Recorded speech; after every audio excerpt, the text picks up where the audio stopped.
I think it's incredible to have the luxury of having an innovation lab because many companies choose not to invest in that kind of connection with customers.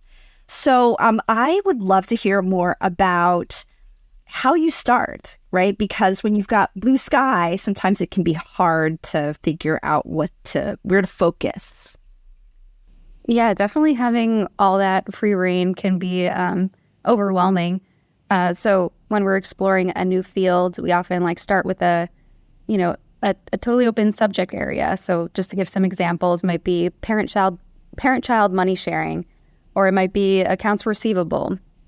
And my first step is always kind of seeing what's out there, reviewing existing literature to get up to speed.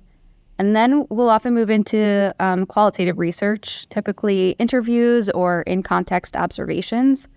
And then we proceed to some type of quantitative method, often like a survey or data analysis to measure the current situation. How common is this problem that people are experiencing?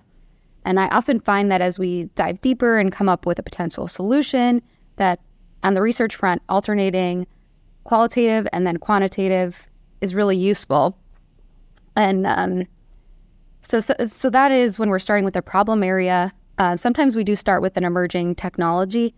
And as the researcher, that's when I try to pivot the conversation to a pain point that that emerging technology could solve for, to really launch off of and start researching. Yeah, and I think you brought up so many great points just now. I think the scale and scope of quant and the why of qual are just a really powerful way to help people figure out where to invest, obviously, in these early stage ideas.